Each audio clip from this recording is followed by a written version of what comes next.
Hey guys, how are you? So I'm not going to have any slides today. So amazingly, we're going to do a demo on this. I'm going to kind of show you what's going on. But first, what I'll do is I wanted to introduce myself and a little bit about the company, and then I'll kind of get into some of the problems that I was facing as a marketer coming into the startup that I'm working for. So I've been in the industry for about 20-some odd years doing marketing and sales roles, both mainly at Fortune 500 companies, so VMware and Cisco. And as of January this year, I started in a new company, startup. And so I kind of came into this thing and wanted to quickly get in there and assess what was going on from a platform standpoint, where were leads coming from, how are we getting things, sort of the new things that you would want to do for any sort of good marketer, right? So what I did was I basically quickly began to assess what was going on, understanding that I had to consolidate some platforms out of there. I didn't really have a good single source of truth of information coming through.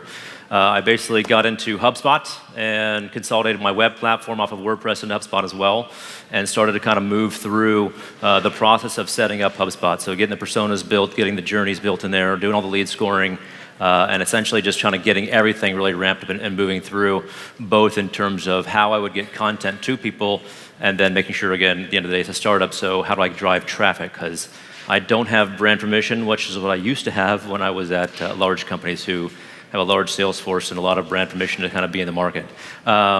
So what I found through the course of kind of all my discovery and what was going on was I was coming into three problems.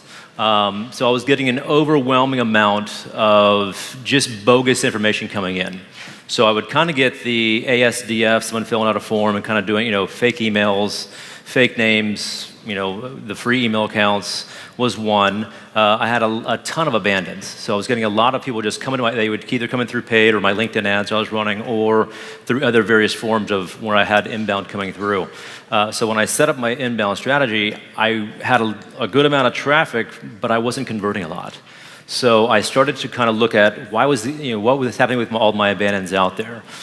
And then third was around gated content versus ungated. We were at the same time, the sales leadership as well as my CEO, we had basically large and active discussions on gated versus ungated. What should we be doing? Some people thought it should be free, others didn't. So what I wanted to do was kind of basically go through that whole discussion. I said, give me 30 days, let me go figure this thing out. So what I did was I went through that discovery piece, did a fair bit of research out there, and found a company who was able to solve sort of all three of those problems for me. And it's a startup called Hushly. So Hushly was essentially what I used as a way to kind of basically go solve those problems. And so rather than sort of give you guys a bunch of slides, I'm going to run a demo and just kind of show you guys. And again, live demos can go either way, but hopefully this one's going to go well. So here's what we're going to kind of go do. So I'm not going to drive the demo. I've got a man up there in the booth helping drive this thing. So the first thing we did was, as you guys can see, this is a normal landing page. Again, one that I had built, it was one of my high downloads, best practice. I've got a form fill out here that you guys can see out here. What I did was I set up a safety net. And so if folks try to leave, if you can find the cursor on here, right there, if you see the cursor, once the cursor starts to move up and try to go maybe click out of there, you get an automatic pop-up that happens. And so now you can kind of see, I'm going to re-engage you with my content. So what it means is, on some of this stuff, you're going to be able to read through, and I give you so much permission to read through however many pages you want to set up. When you get to the bottom of this thing, you haven't finished all of it, but what I'm going to do is I just want one single thing. So rather than have this large form fill to fill out, I went ahead and put up this, basically, Hushly intercepts someone who's trying to exit out of this thing and abandon me. And so I'm re-engaging that person with the content, and I'm also offering up on the side other related content, as you can kind of see there. So what we do is we kind of begin to walk through it and understand what's kind of going on. As you look at, so the secondary content they've got out there as well, but as you kind of begin to go through this, you can kind of go see at the bottom when you go through and look at the email situation. So someone has to put in their email address, they identify what country they're going to be at. So, kind of goes back to that double opt-in if you're in Canada, or if you've got other regulatory problems in certain countries where they need to get a double opt-in. But first what we did was we basically started taking a look at my junk forms on all the free emails. So Gmail was one of the first ones out there that we began to kind of go do, and understanding, hey, how do I make sure I'm stopping all these Gmail accounts? How do I stop all this freeware stuff that's going on? Because a lot of them are out there, right? And I was getting a ton of these things going on. So for me, one of the things I was going to have to kind of go do was take a look at how do I get rid of this stuff and feed it out of there, because I couldn't get accurate business email addresses. And that was, again, I not only had the abandoned problem, but I had the bad form fill problem. So this basically started to help me kind of get through that model. And what I was able to do is put in the new model of having overlays in there, and you can kind of set your own rules up in this platform. So you can do it for whether you want to opt out of the free emails or do these things in here. So as you can see, he's going to kind of enter in some different addresses here to kind of take us through what's going on. So we have the Gmail account there. We have the one that I always used to love was getting ASDF or the FKF, and you kind of keep going through. The other one is looking at, I think it was my competitors. I have my competitors in here too, which you can set those up in the systems as well. And this is my competitor coming up here, by the way. Cloud Endure. So Cloud Endure comes up here. And what you do is essentially you bring that up, and you can also put in interesting little messages that maybe say, hey, are you looking for a job?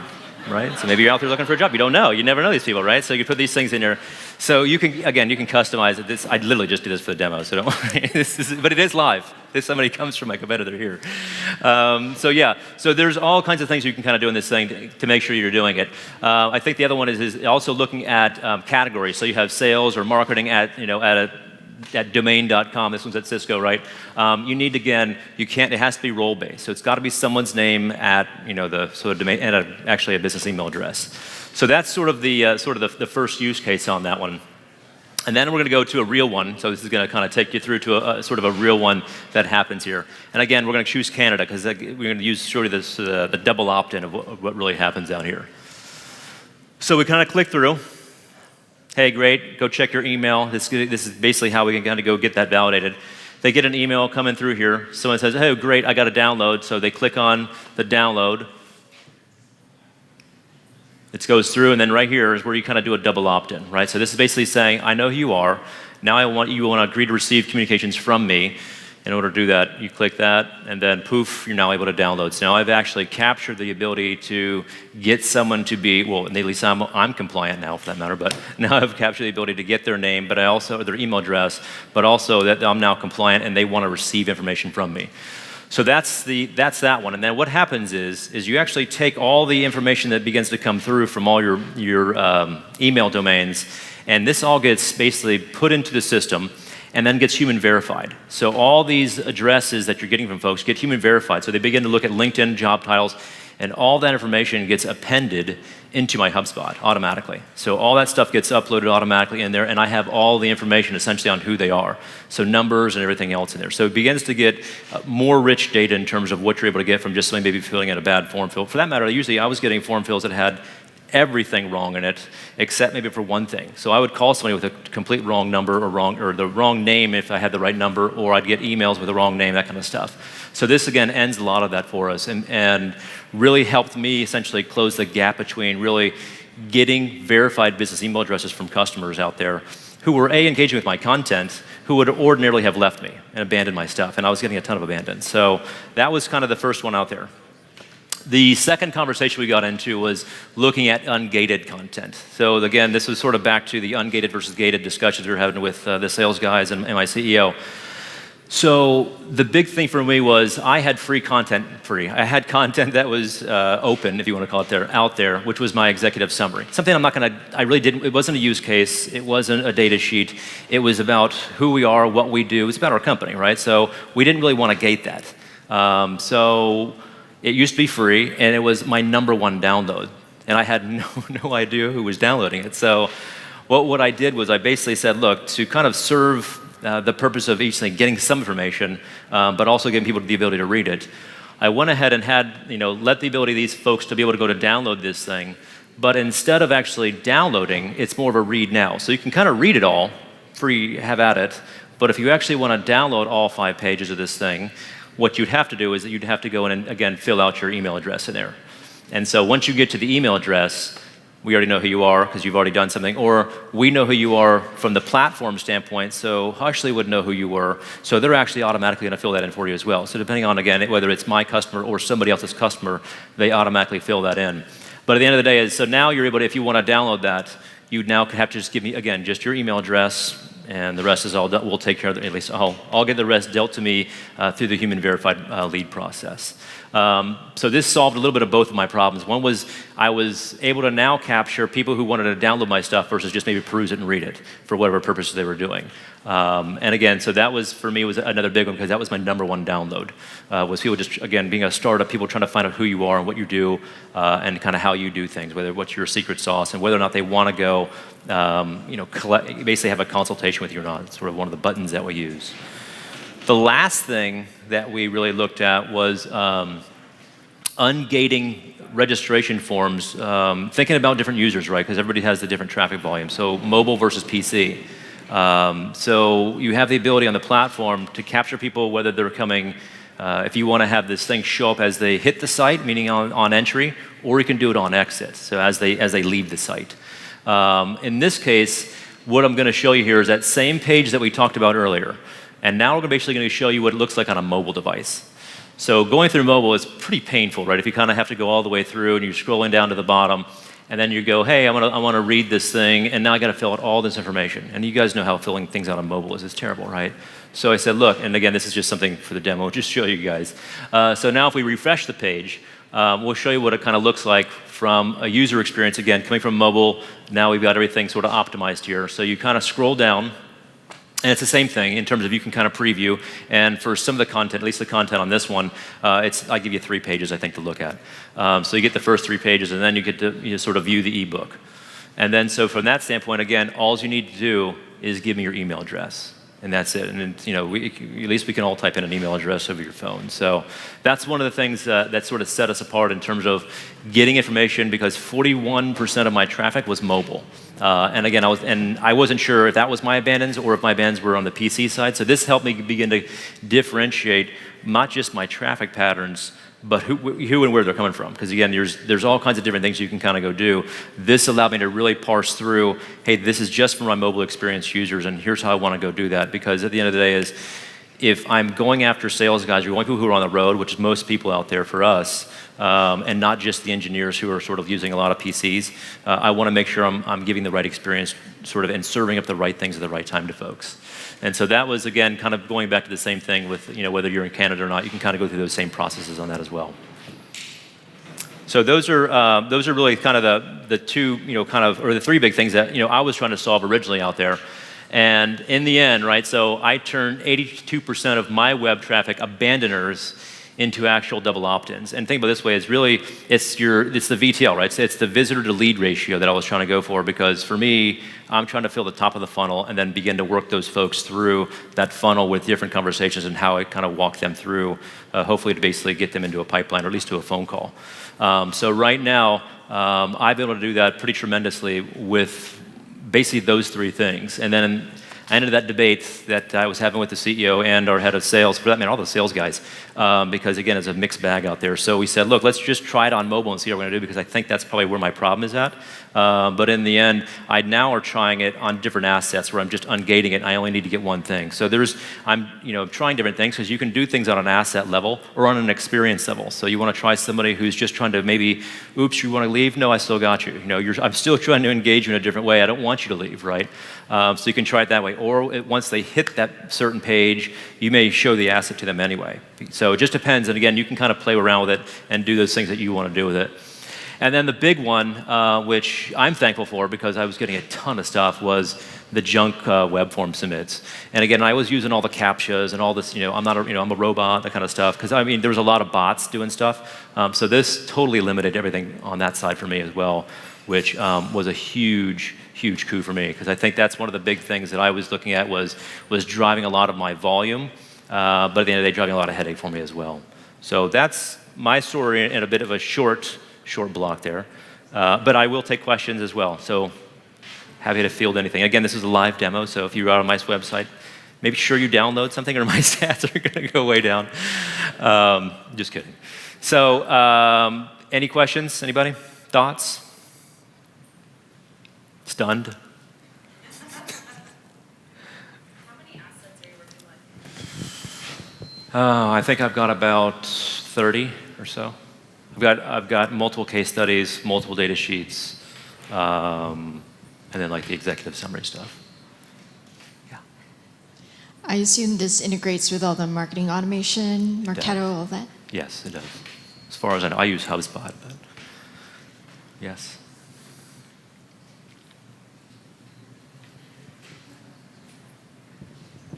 So you're only asking email.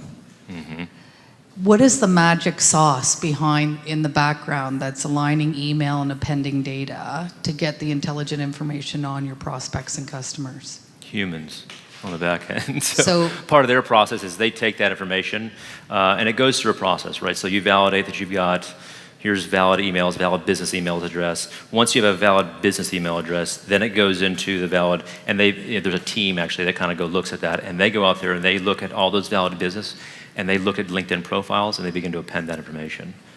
So they find that information for you, and then that's the actual leads you get. You can see all of them at the end of the day, right? You can see if it's just a valid business email address, but they didn't find information, you can still get that and download it. But the ones that they're loading up are the valid sort of business emails. I went through it really fast. It's slower when you're talking at a different speed, I think, though. I'm a fast talker. Yeah, sure, follow up. I've got time. So you really, at the end of the day, you're saying your conversions went through the roof because you took away all the questions on a form, simplified it, gave them teaser content, and then just asked them to provide an email at the end, and then things turned around for you? Largely that, but I think that serving the content to them. So think about like you guys on the. Well, you go to Wall Street Journal or is it New York Times, one of those, right? Where you get the preview content. Oh, whoops! I've got to log in or I've got to subscribe or something, right? It's basically that same concept, which is you give them the content to re-engage them. They came to your site for a reason, or they came to that landing page for a reason, and then it's like, oh, I got to fill this thing out. But if you get them engaged and they start to read a couple pages, like, oh, actually, this is pretty interesting. I will download it, right? But then maybe it's form's too big. Right, so that's why it was sort of let's just do a simple email address, because again, I can find the other information out. And if they really want you, I mean, it's like if they really want to engage with you, they should be okay. And that's sort of as we kind of go through. Again, you may try to put the fake ones in, but eventually you're going to relent and just give me the real one, and then we figure it out. Yeah. So if you're just gathering email addresses and then you're appending the data with LinkedIn information afterwards, how are you still GDPR compliant? The double opt-in. So when they get that email, they've got to click my little box on the email that says I want, before the button lights up on the email, they've got to click that they can receive email from me. How do you manage the express consent to be forgotten with all that information that we're pulling in from LinkedIn? So if you're pulling in phone numbers and any other information on them, they have to know what information you have. How do you show them that? I don't. Maybe I should, but I don't. I mean, yes. Wants a demo of your product or wants to talk to sales, is it still the same process, or do you have something that will accelerate the lead? I do. So actually, if you go to the first tab. No, the first tab, the home page. Request consultation is literally is my fourth largest button pushed. And how many fields are in that? 3. I want to know more because you're good at requesting something. You want to talk to me. I mean, that's my highest engagement in terms of thinking about somebody who wants to come talk to me.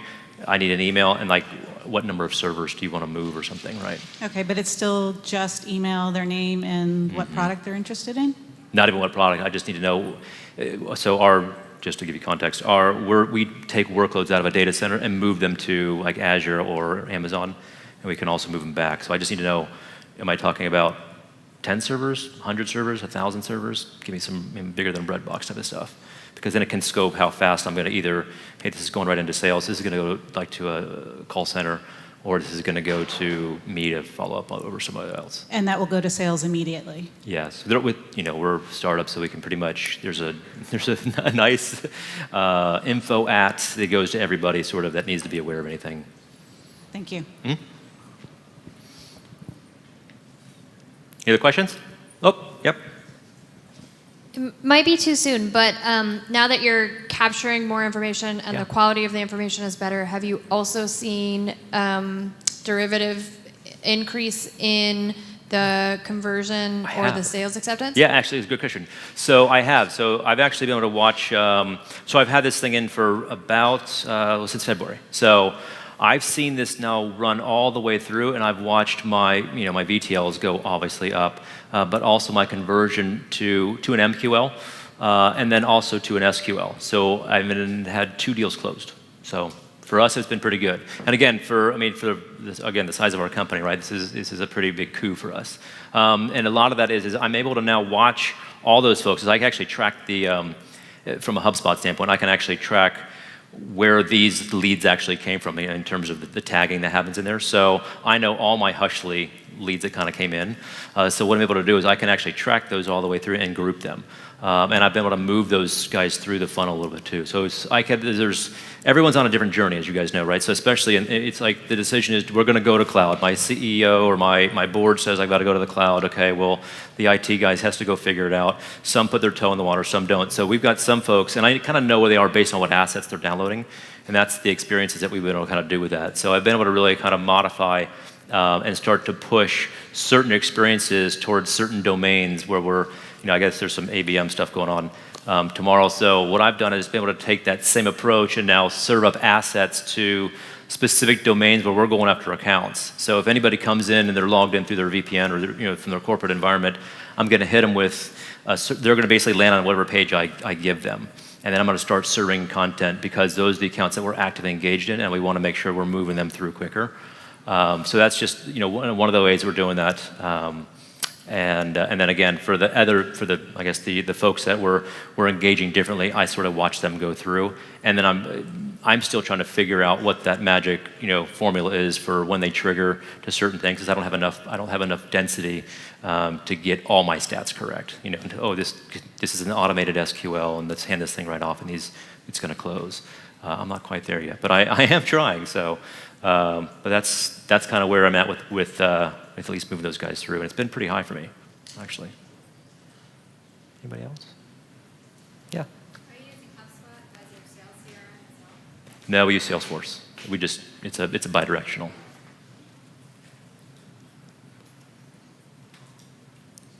Anyone else? All right. I think that's it. I'll let you go.